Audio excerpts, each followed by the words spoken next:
हालांकि राजनीतिक पार्टियां अपनी रोटियां सेकने के लिए ऐसे शांतिपूर्ण विरोध प्रदर्शनों में अपने गुर्गे भेजकर इसे हिंसात्मक रूप दे देते हैं और इस आंदोलनों का रुख मोड़ देते हैं। दोस्तों, जहां एक और संविधान का आर्टिकल 19 हमें शांतिपूर्वक तरीके से विरोध प्रदर्शन करने की आज़ादी देता है, वहीं पर दूसरी ओर कभी नूपुर शर्मा विवाद, कभी अग्निपथ योजना विवाद तथा कभी अन्य आंदोलनों अथवा विरोध प्रदर्शन के माध्यम से आगजनी, तोड़फोड़, सार्वजनिक संपत्ति को नुकसान पहुंचाने, पत्थरबाजी तथा सार्वजनिक मार्गों को बाधा पहुंचाने जैसी समस्याएं सामने आ रही हैं, जो कि कानून के अनुसार अपराध की श्रेणी में आता है।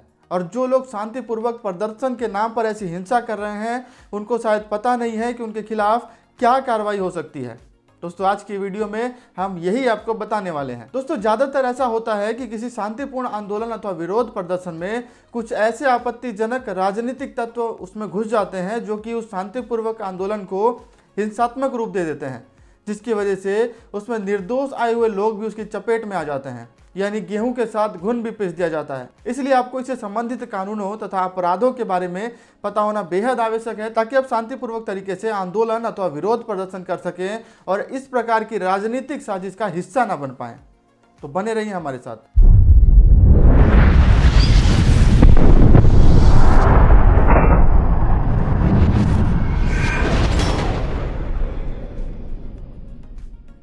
विरोध प्रदर्शन के नाम पर हिंसा फैलाकर सार्वजनिक संपत्ति को भारी क्षति पहुंचाई जाती है, जिसकी वजह से देश का अरबों खरबों रुपया बर्बाद हो जाता है, जो कि भारत के टैक्स पेयर्स का ही पैसा है।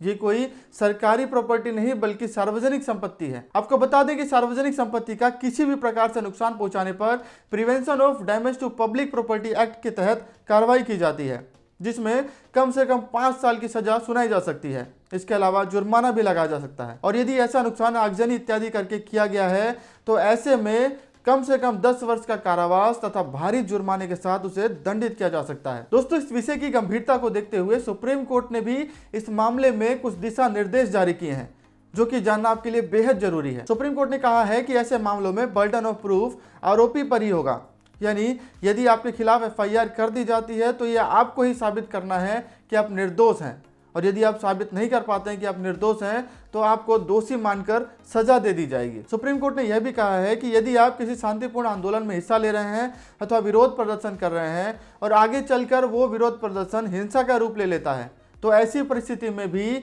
जो वसूली की जाएगी, जो सजा दिया जाएगा, वो उस आरोपी को ही दिया जाएगा। यानी आप यह कहकर वहां नहीं बच सकते कि आपने शांतिपूर्ण विरोध प्रदर्शन में हिस्सा लिया था और आपकी उस हिंसा में सहभागिता नहीं है। इसके अलावा इंडियन पिनल कोड की अन्य धाराओं जैसे 149, 341, 336, 427, 342, 353 तथा 332 के तहत एफआईआर दर्ज करके कार्रवाई की जा सकती है। और मुझे विश्वास है कि देश का युवा पढ़ा लिखा और शिक्षित है, इसलिए वो ऐसा कोई कदम नहीं उठाएगा जिससे देश को क्षति पहुंचे। हालांकि राजनीतिक पार्टियां अपनी रोटियां सेकने के लिए ऐसे शांतिपूर्ण विरोध प्रदर्शनों में अपने गुर्गे भेजकर इसे हिंसात्मक रूप दे देते हैं और इस आंदोलनों का रुख मोड़ देते हैं। इसलिए आपसे निवेदन है कि आप अपने विरोध प्रदर्शन को शांतिपूर्वक तरीके से करें और यह सुनिश्चित करें कि आपका विरोध प्रदर्शन शांतिपूर्वक तरीके से ही निर्वहन हो सके। यहाँ मैं आपसे दोबारा कहना चाहता हूँ कि यदि आप ऐसे हिंसक आंदोलनों में प्रत्यक्ष अथवा अप्रत्यक्ष रूप से किसी प्रकार से सम्मिलित पाए गए तो आपके खिलाफ कार्रवाई बिल्कुल की जा सकती है। इसलिए यह सुनिश्चित करें कि आपका आंदोलन शांतिपूर्वक तरीके से हो और ये हिंसक ना हो। उम्मीद करता हूं कि आपको आज की वीडियो के माध्यम से काफ़ी जानकारी मिल गई होगी। ऐसे ही और भी लॉ से रिलेटेड जानकारी तथा इंटरेस्टिंग जजमेंट्स के लिए हमारे चैनल को अभी सब्सक्राइब करें तथा साथ ही हमारे फेसबुक पेज को भी फॉलो करें। हमेशा की तरह इस वीडियो के अंत तक बने रहने के लिए आपका बहुत बहुत धन्यवाद। मिलते हैं अगली वीडियो में, तब तक के लिए जय हिंद।